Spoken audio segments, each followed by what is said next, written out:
So here we are. Good morning, everybody. Good morning. Wonderful to see you all. Thank you all for coming. It's the March edition of the Sati Center's Buddhist Chaplaincy Speaker Series. And I'm so happy to welcome Susan Shannon, who's joining us today. Um, so I'll tell you a little bit about Susan, and then I'll pass it over to Susan to talk to us. So Susan is an interfaith minister and Buddhist chaplain. She's been married to the Dharma since the early 1970s, beginning with studies in Chinese Buddhism and then discovering her forever home with Tibetan Buddhism. Her work is based in restorative justice and emotional literacy and has included at-risk youth, refugees, the unhoused, the differently abled, and the incarcerated.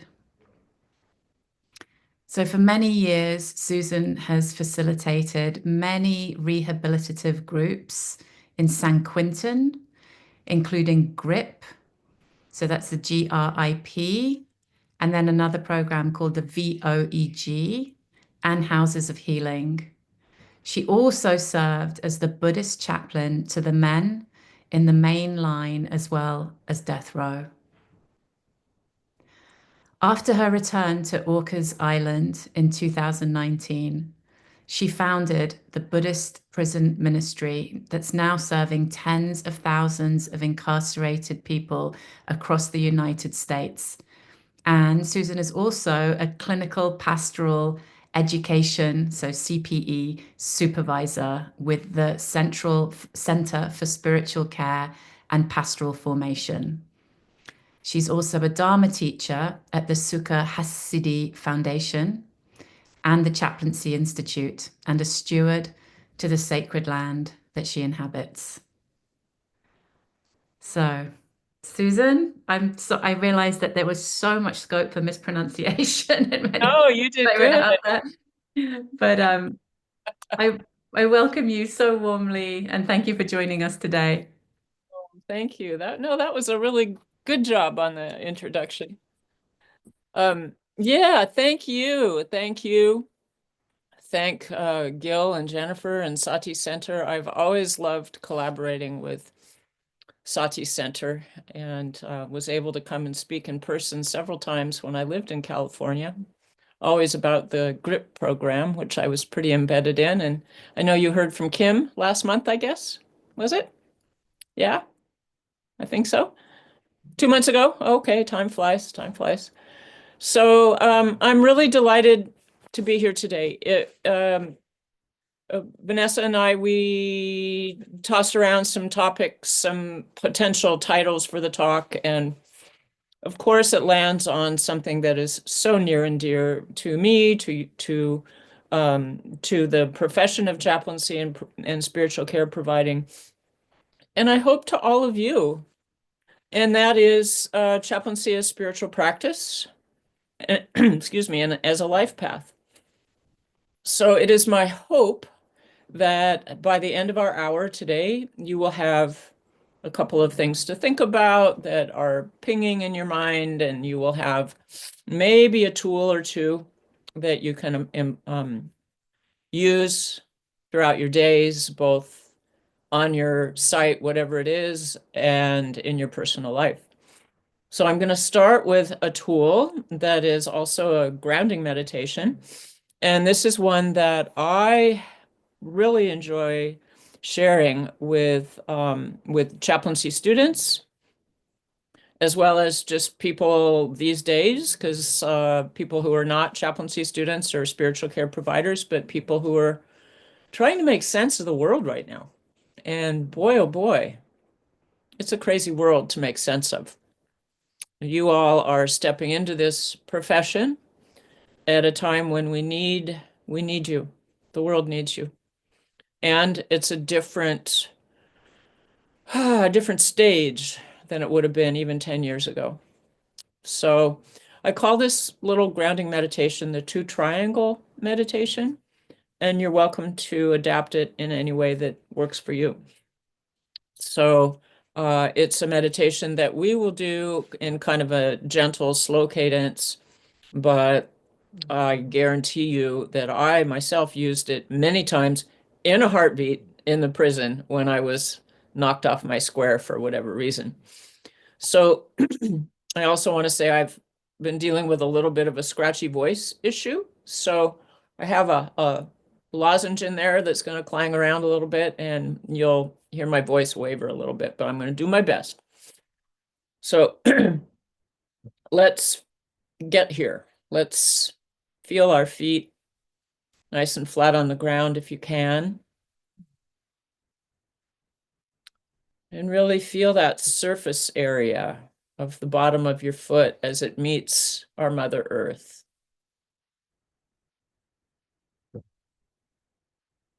Imagine you're standing on a beach, warm sand, making the perfect imprint of your foot as it goes down, down into the warm sand, making such complete contact with the energy of our mother.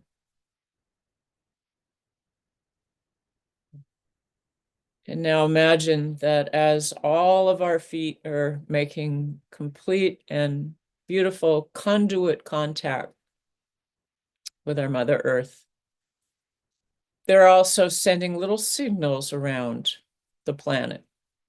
And they're matching us up like little dots on a travel map. They're matching us all up in this gathering of Sangha this morning. Little trails from Washington State to wherever you are, and wherever you are to wherever the person next to you on the Zoom screen is, etc., and even across the big pond over to France. And that we find each other. And that in this moment, we are in group, we are in sacred Sangha. And let's imagine that we're bringing into our bodies the quality of equanimity that our mother gives us every moment of our lives. And we're bringing into our bodies this nourishment and the group that is us sits in imaginary circle, connected, entrained. And now we will focus on our breath.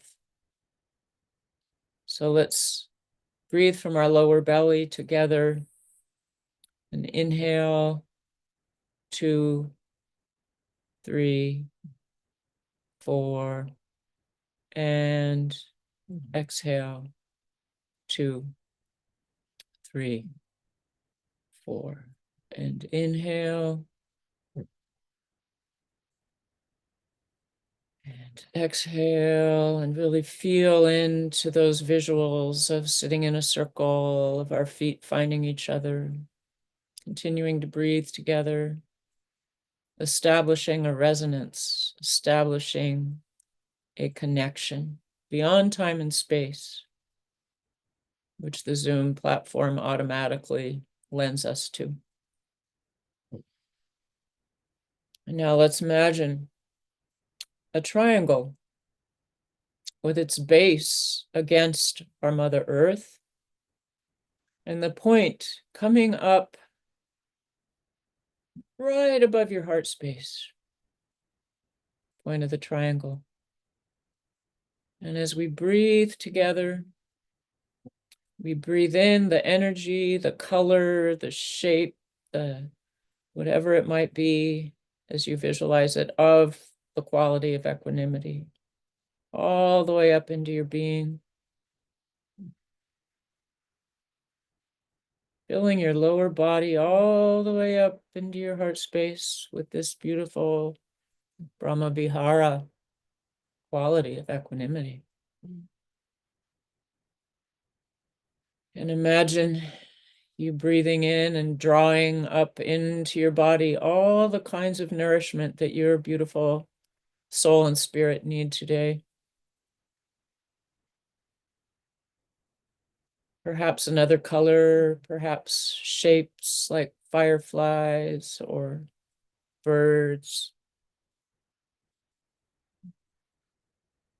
And we breathe in all the ways that our life has been supported by our mother. She has never left us. She has sustained us. She links us beyond time and space. And feel a moment of gratitude for that quality, so easily overlooked as we speed around through our lives.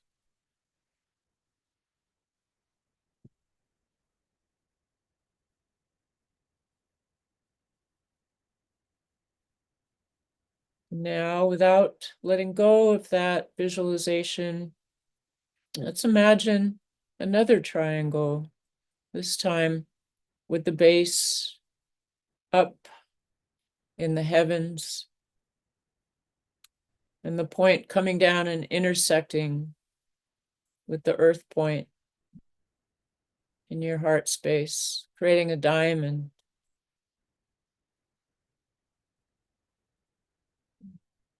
And the base of this triangle opens up like a funnel, and above it are all your wisdom teachers, all the bodhisattvas, the dakinis, the ancestors of blood or spirit, your beloved pets crossed beyond, your totem animals of spirit, all are there, and they are pouring down into this triangle, this funnel, pouring down their gratitude to you for focusing on your spiritual life through the lens of altruism.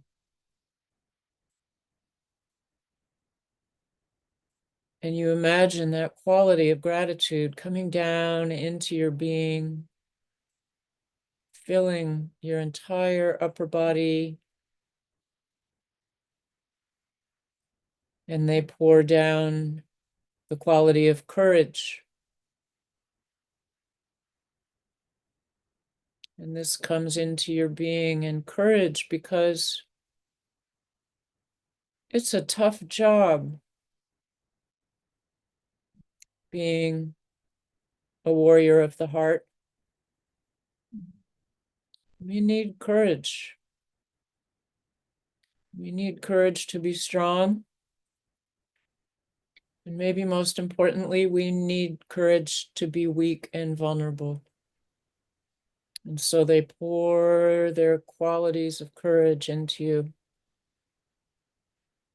And you sense it coming down into your being. And then they pour the qualities of guidance. Guidance for times when the path gets foggy. Guidance when words fail and silence prevails. Guidance that allows you to know what doing when in alignment with spirit looks like. And finally, they're pouring down their protection. Protection so that we stay on the path, so that we understand the disguises of the pitfalls of spiritual bypass, of fixing and helping versus serving. And all these qualities come down and they merge into the diamond in your heart, along with the earth qualities of equanimity and nourishment and all that has sustained us. And the diamond in your heart gets so bright, and the light from that diamond shines out and finds each other on this screen, merging with their light. And in this way, we create a matrix, a tapestry, by which we can infuse our aspiration for this morning.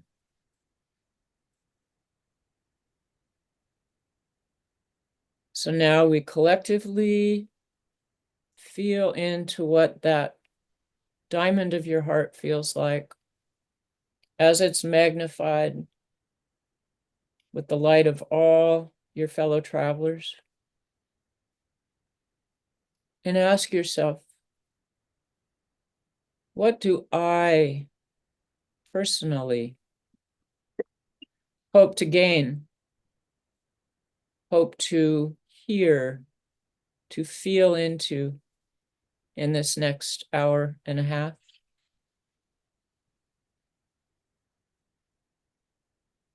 And if you can feel a phrase or feel the energy of a phrase, just simply allow it to be.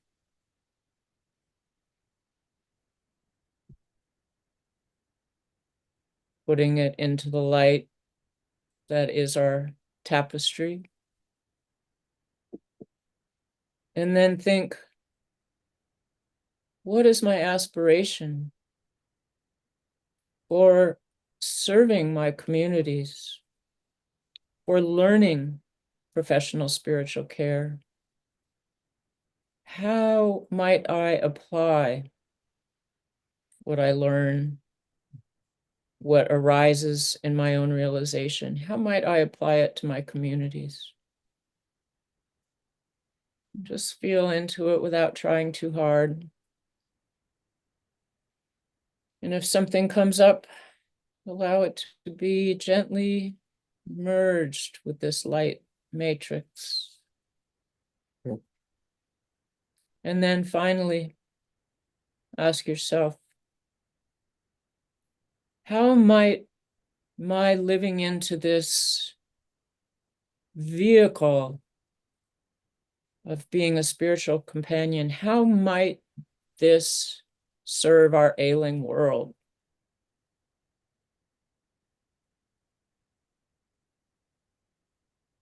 With all humility and with all aspiration, with all courage, allow that phrase, if there is one, to just be felt. And once again, allow it to go into the matrix of light that we have created in this few moments. And that is how we set our aspiration for this meeting. So I ask you to come back into that diamond in your heart and imagine the matrix of light that is us, this Sangha of Saturday morning. And let's breathe together silently 7 times,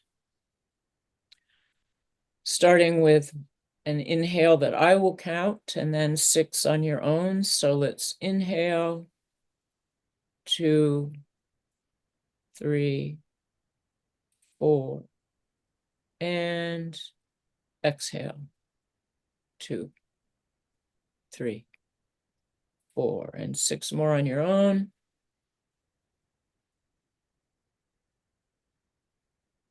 That light becomes brighter with every inhale. And with every exhale, it magnifies the strength of our Sangha's aspiration.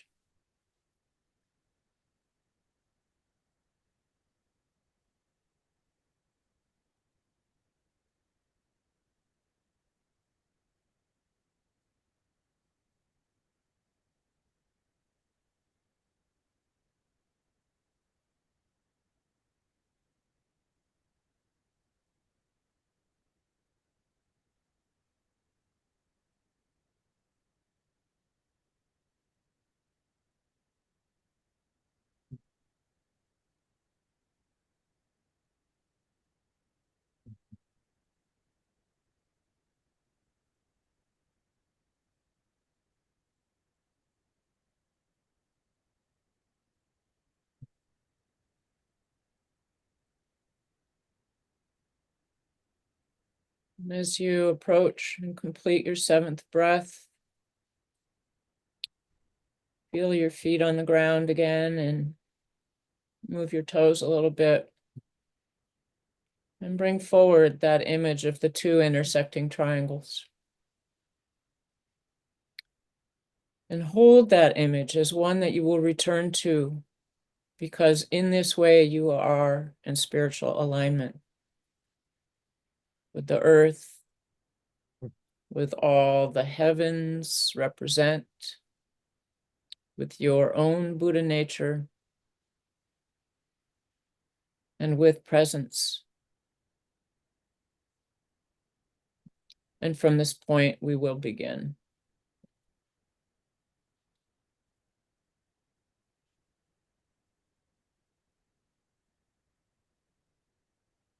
So thank you all for that, for participating in that.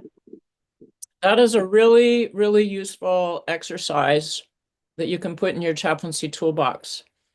Whenever you need to align, whenever you walk into crisis, when somebody begins to act out, when you are finding yourself going, oh, blank, what do I do now? Bring forward that visualization, and it will, like a chiropractic adjustment, put you right back into your spiritual alignment. And when you're in your spiritual alignment, your actions of body, speech, and mind are vibrating with the presence that is in that pastoral connection that you are participating in with your client, with your patient, whatever it is that, whoever it is that you're serving. So that's a useful tool.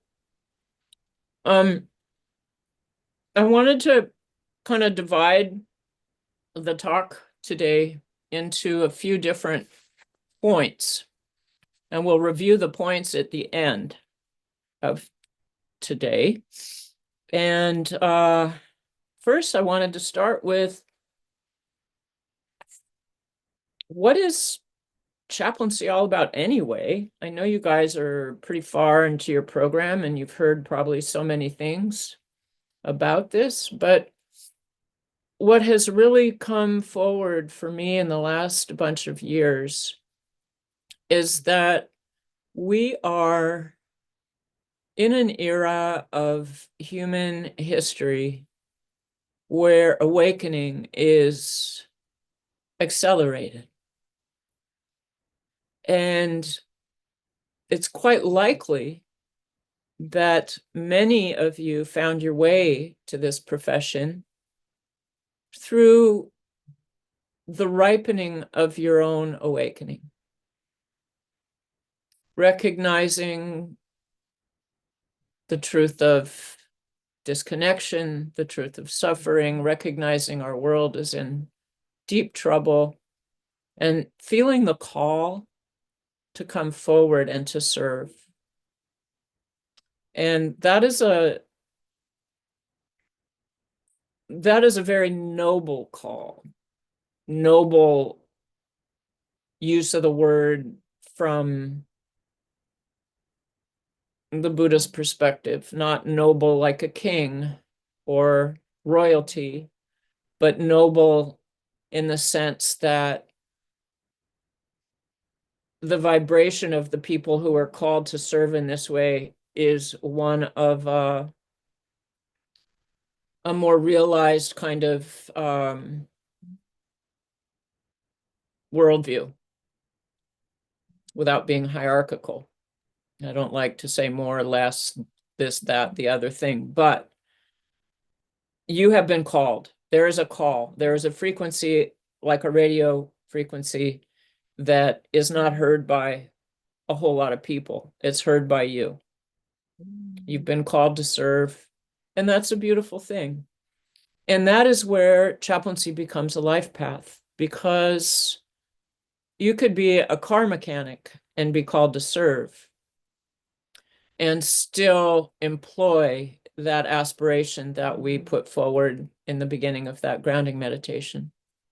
So the idea of being a chaplain or providing professional spiritual care is one that I feel is the ripening of a stage of life, a stage of life in the continuum of life and death and life and death and life and death. It's a stage in that realization of the continuum of our mind stream. And in that way, a lot of times in chaplaincy, especially beginning students, they don't really know where they're going to serve. And then the other thing is where or who. The other thing is that's really common is people come to CPE or they come to seminary and they, like me, I thought I was going to do hospice. And I realized early on, by way of several friends dying while I was in seminary and me having to be in hospitals all the time, I don't want to be in a hospital. That's not where I'm going. So the road forks many times. And so what do we do with that? Well, what we do is we come back to this place where we realize that it's not about who, it's about being of service. This is the warrior of the heart. This is the bodhisattva, the warrior of the heart hero. It doesn't matter who you serve. It matters that you are aware of your interconnectedness and that you step into that in every moment, even if you do not leave your house. The paramitas can be practiced in your own home. The great Kalu Rinpoche, when he embarked on his long retreats, many years, if not decades, he was asked afterwards, well, what did you tell us about it? And he said, well, I was able to serve the ripening, the realization of infinite sentient beings through doing my mantra. The bugs, the birds, the wild animals, the trees, recognizing your interconnectedness with all forms of life, that fly in the window that has annoyed you becomes your practice of the paramita of generosity. And as you let it out, there's a prayer. May all beings be free of illusion. But then you take it a little further and you realize that fly is your spiritual teacher right in this moment. That fly has just provided you with an opportunity to practice generosity. And so you recognize the interdependence of the teacher-student relationship and that all things are your teacher. All things are your teacher. And this is how chaplaincy becomes a way of life. Driving down the road, on the way to your clinical placement, whatever it might be, and you see a deer in the ditch, and that deer is your spiritual teacher.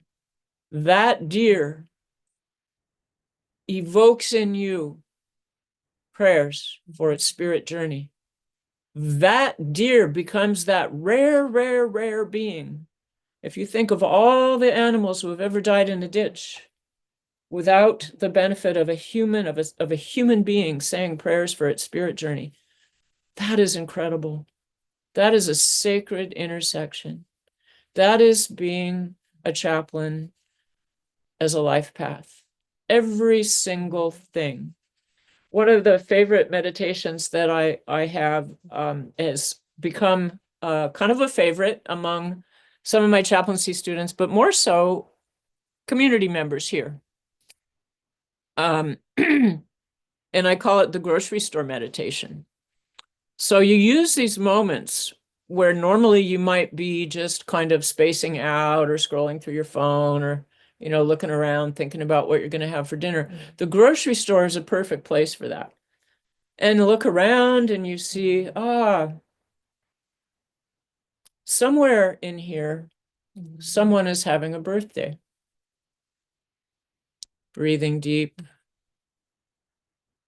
Somewhere here, someone just got a difficult diagnosis. Breathing deep. Sending love. Feeling the connection of just simply being a human. Somebody in here has anticipatory grief for their aging pet or their parent with dementia. And just keep going with this and feel how every moment stitches you in such a beautiful way in the ultimate role of being a chaplain. Every moment. And in this way, this work will become sustainable for you. In this way, you're here for the long haul, and that's what we need right now. People who can withstand the pressure. And, this idea of being a hero or a hero of the heart, or even a bodhisattva, or even contemplating the bodhisattva ideal, it's tricky for us Westerners because we are Westerners.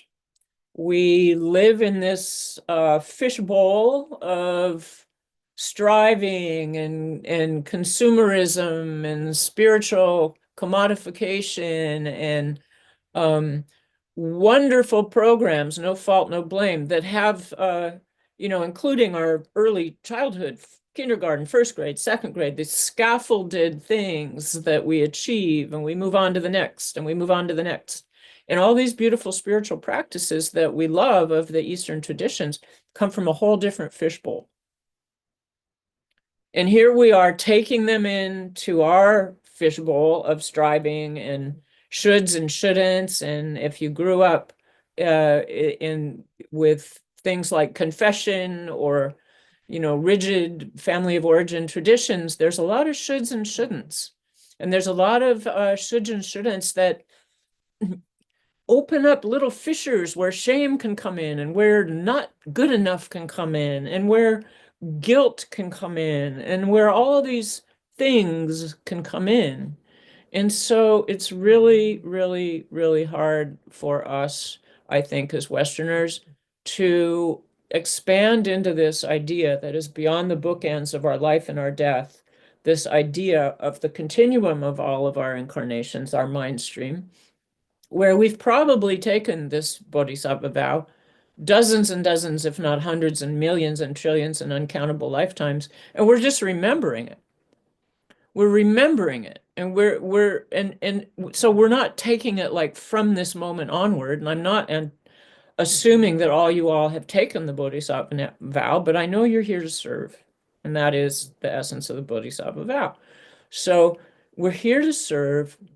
We've been here to serve. We've had to be on the forge and will continue to be on the forge, forged into a way of being where our afflicted emotions, our kleshas are known to us, and we unpack the three fingers pointing back. One of the great teachings is when you have one finger pointing out, you have three pointing back. And so, when we find ourselves triggered, we unpack our fears, our hurts, our shames, when our traumas, when we find ourselves in a hospital room or at the bedside with somebody who reminds us of our mother who betrayed us, or our father who whatever, fill in the blank, or our uncle or grandmother, you know we, as my supervisor, CPE supervisor, always said, we never meet anybody new.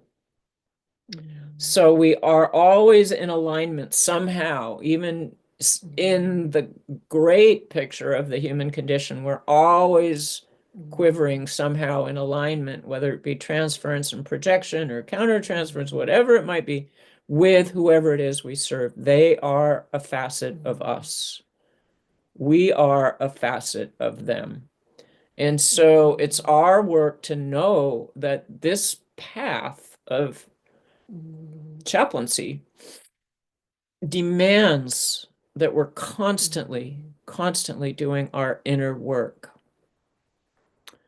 And that, coming back to the very first point I make, that we are awakening together, we might be more aware of that than our patients and our clients, who have a great deal often of identity around their suffering, around the identities that they have held that are now dissolving. The mandala of them is dissolving and they are clinging. And is this not a great opportunity for us, or a great blessing, I should say, for us to go, ah, yes, the Four Noble Truths, ah, yes, the first, second, and third Noble Truth.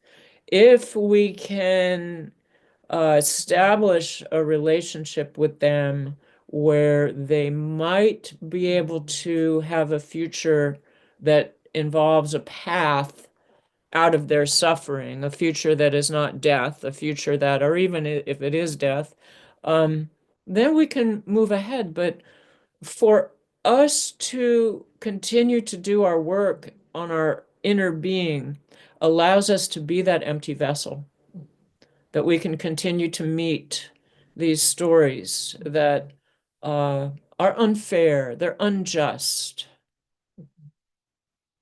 they're unconscionable sometimes. In Buddhist prison ministry, we get letters every week that are unbelievable, just absolutely unbelievable, where people, the extent of suffering, the life of suffering, and certainly I saw it in my years in the prison, and certainly I saw it on death row, where the whole entire lifetime has been intervals of suffering, to the point where the truth, I call it the fifth noble truth of hurt people, erupts into anger tag, erupts into violence, the truth of disconnection, the truth of so much suffering without meaning that a person just can't handle it anymore and they hurt somebody else. So, though most of us are likely not to be working in such a setting, the stories people carry, there's no big T and little t, as we used to say in the prison in terms of trauma. One of the men I worked with the longest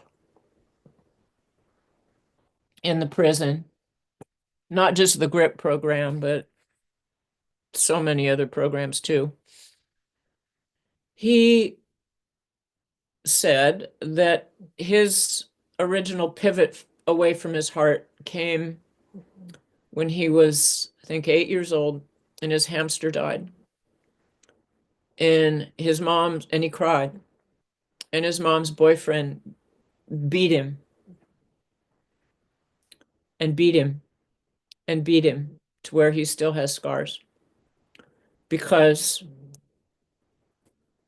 boys aren't supposed to cry, and it's just a hamster. And in that moment, boom, separated from his heart. In that moment, criminal thinking arose, and we can exchange the words criminal thinking for disconnection took over. Disconnection took over.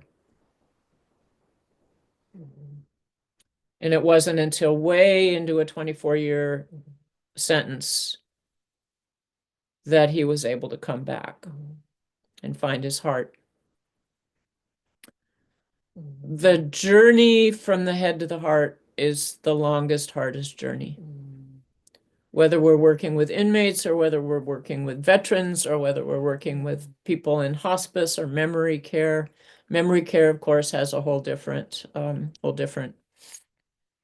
texture to it, but it's still there, the journey to the heart.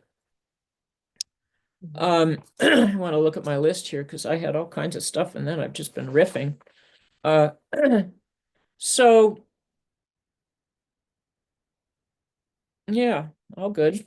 I want to bring up too that in this ideal of chaplaincy as a life path, it's really important to have a strong relationship, have an exploratory, out of the box relationship with the idea of boundaries. So boundaries, let's think of boundaries in this way. I see, is that, oh, my bad eyes. Mary Ellen, yeah, okay, let's go. That was great. Yeah, so let's look at boundaries for ourselves and then boundaries in our work and boundaries with our clients. So boundaries with ourselves, again, this striving of I can do it, that is great. It might have gotten you into seminary, it might have gotten you into chaplaincy, it might be exactly where you need to be, but sometimes you can't do it. And it is really important to realize that and give yourself that. In terms of that presence and that alignment with heaven and earth that we did, in terms of really staying in spiritual alignment, what's important is that you can build your resonance like a hollow drum with the human condition. And you're not going to be able to really do that if you push away your deepest emotions, if you push away your deepest fears, if you don't let yourself grieve, if you don't let yourself feel injustice. And let's flip it. If you do feel your deepest emotions and you do allow yourself to grieve and you do allow yourself to feel injustice, you might be calling in sick. You might hopefully be calling in sick before you really, really get sick. You might be lying on the floor weeping. You might be just a puddle curled with your puppy or your kitty. And let yourself do that. Let yourself grieve. Let yourself emote to the very, very degree that you can, that you need to. And then when it starts to pass, invite in all the people in the world who are sharing that same feeling with you right now. Invite them in. Let them lay down on your floor with you in fetal position. Invite them in, like we invited in this Sangha today, like we created. Bring them in and know that in your inviting them in your resonance with them, in that being able to feel the deepest you can, that informs, enhances the quality of your presence. And then as you feel yourself finally being able to get off the floor or whatever it is, you can state maybe a prayer for all the beings who are maybe almost ready to get off the floor themselves. May all of us find the courage to grieve. May we all find a way to integrate this crazy life into meaning. May I find a way, etc. And in this way, you have a very realistic, honest, vulnerable, strong boundary with yourself. Know the venue that you can serve. Know your capacity. I could never do, for example, I would never want to. I'm not built to do like NICU chaplaincy or really even hospital chaplaincy. But people would say to me, oh my God, I don't know how you could go into death row for 10 years. Well, that was spiritually easy for me. I don't know how some people, can go and be a chaplain to parents who just lost their babies. I couldn't do that. Know what you can do. Know what you can't do. If you can't do on calls because you're a single mom or because of your own disabilities or different abilities, find another place. Find another place. The world is got enough places for you to serve. Find another place. You don't need to power through this. Find a place where you can give your gifts now. Now. Now. We don't, who knows how much time we have? In the Buddhist sense, as they say, you don't know what's going to come first, your next meal or your next life. And yet here we are with, living in this crazy time where the reality of impermanence is looming in different ways. So now is the time. And boundaries of connection are way healthier than boundaries of armoring and boundaries that have to be put in place after the fact. Boundaries that are put in place when you're going, oh no, I shouldn't have gone that far. So, be generous with your boundaries.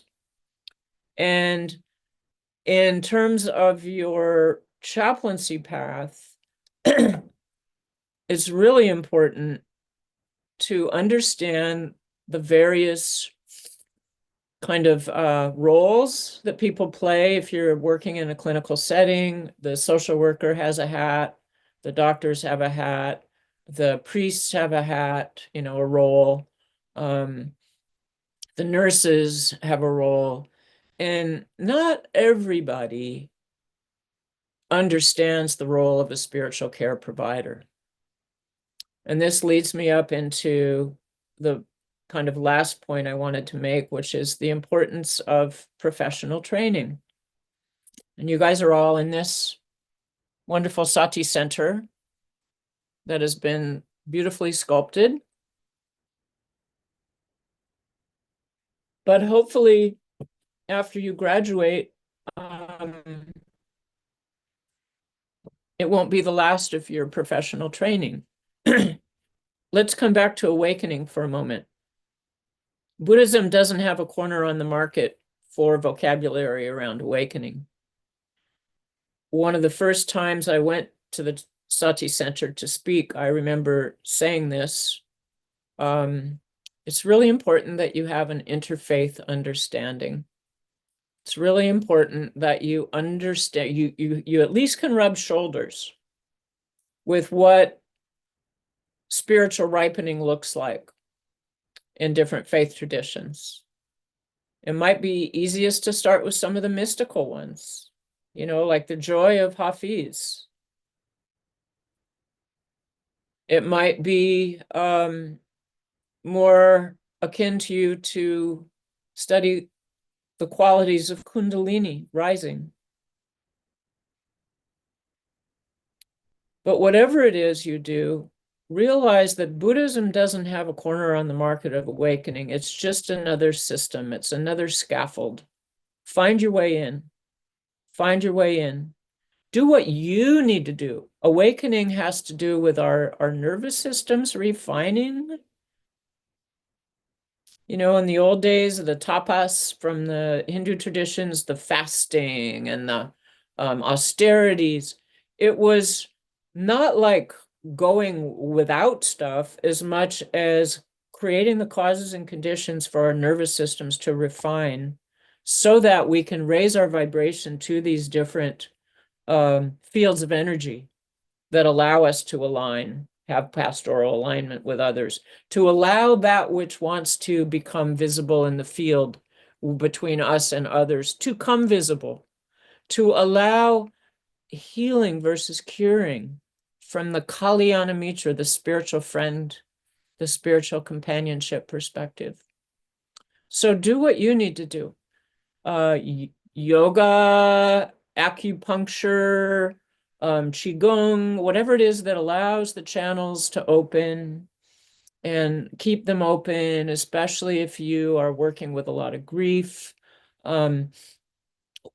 Energetic protection is really important. And you know, we're empaths. If we've been called to this line of work, line of service, we're empaths. We have resonated. We resonate with the ills of the world, and we want to serve. We want to step in. And yet there's a whole lot that can seep in that can be deterrents to our light. So it's important that we realize, this is back to boundaries, some kind of energetic protection, energetic boundary. And I use the word boundary here, maybe kind of like a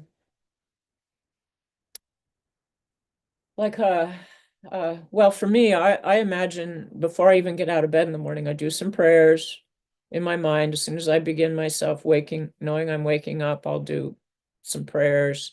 But then I imagine myself encased. I do two things, either the encasing in kind of like a womb of light that then aligns me with spirit, similar to the two triangle meditation, and I'm aligned in body, speech, and mind. And I remind myself of this as I go throughout the day. And in this way, I will proceed my day. What you don't really want to do is wake up and let the secretary of your life be meeting you at the edge of your bed with the list of all you have to do today. Set that North Star before you let the list come in. Set that North Star of spiritual alignment. You can use the two triangles even. That's a good one. And just remember that you have chosen a path that is quite difficult in the long term, and that you are committing to your own awakening, and that you are committing to walking in alignment so that awakening can continue to unfold. Energetic protection, it allows you to be in alignment so that that light, that quality of presence can emit through you as an empty vessel without agenda in just the right ways it needs to, without taking in the vicarious trauma, the vicarious drama, the illnesses of others. And that, boy, oh boy, did I ever see it in the prison, you guys. San Quentin, as you might know, is trying to get back to so many wonderful programs for rehabilitation. And and almost all of them, at least the big ones, the good ones, the ones that the parole board wants to see that people did, are built on restorative justice and emotional literacy. And so one would expect that the people who are brought in, who are facilitating these programs, are really solid in those two qualities. And yet what I saw over and over and over and over again is, and what I had to be careful of myself, is this intoxication of seeing what real transformation looked like, mistaking seeing it for doing it, forgetting about where they were in a prison where every single human being in the prison has been exposed to a great deal of violence, even if they are innocent. And what ends up happening is the structure, what ended up happening is the leadership structure of many of these groups began to erode. People got sick, they got burnt out, they started meh, meh, meh, meh, meh. And there were cases where the inmates themselves had to hold restorative circles for the outside facilitators. So this is not unique to prisons, you guys. Hospitals are a whole different experience of that because you have all these disembodied energies, people who have gone into anesthesia and maybe partly come back or not at all, and people who go into the hospital thinking they're going to leave the hospital and they don't, or people who, family members and doctors who are working 36, 7, 40 hours without sleep and burnout and COVID and oh my God. And so you walk in there with this without energetic protection, and you are a petri dish for any hungry energy that wants to come in and have you as the host. And it might not be right away. It might be 1 year, 2 year, 3 year, 4 year, but it'll catch up to you. And it's not pretty. When chaplains burn out, it's really not pretty. It's hard. It's sad to see chaplains become bitter and indifferent and disconnected from their own spiritual practice. So my last point, seeing time here, is, and I could go on, but is to like, what is spiritual practice anyway? One of the things spiritual practice is not is static. You might do the same thing every day for a few weeks, but we all know people who say, oh, I've been meditating for 35 years, and they're still like super annoying people. And you don't see that they've changed. And, like, come on, we're here to transform. That's what it's all about. So fluff up the pillow on your practice, you guys. If you find yourself doing something over and over again and it really, really serves you, and you're just like, oh my gosh, I really can look back and see that how I'm just really not, I'm changing. Well, good. Keep it going, but add something new. Do it longer, do it shorter, do it in a different place. Quit doing it and see what happens. See where shame comes in. So a quick example for me, realizing my one of the times I needed to change my spiritual practice was I really love the offering bowls that in the Tibetan Buddhist tradition, the offering of the water bowls. And so for years I did it every single day. I'd fill the water bowls and I'd imagine I was making offerings to all the enlightened beings and I was in my spiritual alignment, la la la la la. And then at the end of the day, I would empty them and it would all be with prayers and it would all be with, reflection. And then I realized that I started to, that I had forgotten. And there were my bowls on the altar and they were not emptied, or even worse, the water had evaporated out of them. And I was like, oh my God, I am. And then all that guilt that I had growing up as a Catholic, having to go to, Catholicism is great in its core, but I had some wounding. Growing up with this idea of sin, of being bad, of guilt. And so I was filled with this guilt. And I realized, wow, Susan, that's the practice, is dealing with the guilt. So I completely quit doing the water bowls. I cleaned them all up. I put them nice and straight on my altar, and I just quit doing them for a long time and put something else in place. So the idea is you shake up your spiritual, you fluff up that pillow. It's your favorite pillow, but every night before you go to bed or every morning after you wake up when you make your bed, if you do, fluff up that pillow of your spiritual practice. Make it new, because if you're really on this path, you will not be the same person you were yesterday. You will never read the same text in your life, even if you just read the Four Noble Truths every day. It's always going to be different if you're changing. And that's the idea of awakening. So with that, I want to just really, thank you guys and bless you. And if I can be so bold as to offer blessings for all of your all the people that you are going to serve, and maybe because I don't know who's going to stay on, maybe we can just take a moment and bring back that visualization of being together in Sangha and circle with our matrix of light. And now we can dedicate the two bookends of the Mahayana practice, aspiration and dedication.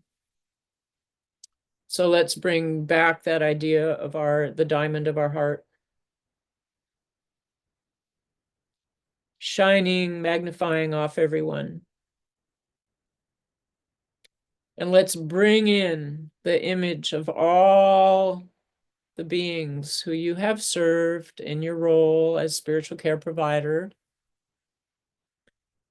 And let's imagine so many more, their family members, their community members, people you will serve in the future. And let's bring forward, as our walls expand, anyone who has ever stepped on this path in the past and all of their patients, clients, people they've served, animals served in this big aspiration of awakening, and then their family members, and pretty soon it looks like Woodstock. There is just this endless sea of beings. And let's imagine now that we're dedicating any positivity of this last hour to all of those beings, including all of the future. And in this moment of dedication, our light, our aspiration, our dedication gets, boom, joined with the greater energy of awakening of the universe, that bodhicitta, and like holding on to a ski rope too tight, it's just like blang, magnified and blasted into the universe with light that circles all of existence. And the energy of that comes down into you to fuel your own spiritual awakening and realization and ability to serve yourself, our communities, and our world. So thank you all so much. Really appreciate it. Thank you, Susan. Thank you for absolutely wonderful talk. I feel so inspired on many fronts, but especially to fluff up the cushion of my practice, chaplaincy and otherwise. So thank you. Thank you very much. Thank you, everybody who joined us for the talk. We do very much appreciate and rely on, in many ways, donations for the Buddhist Chaplaincy Speaker Series. So I'm putting a little link in the chat there to the donations page if you feel so inspired today. Thank you so much. And we will be back next month. We'll see you then. You'll get, if you're registered, you'll get email reminders about the next talk. And so, yes, and wish you well. And then with the current and past students of the Sati chaplaincy program, stay on the call. And everybody else, we wish you a lovely day and a lovely weekend. Thank you so much. Bye bye.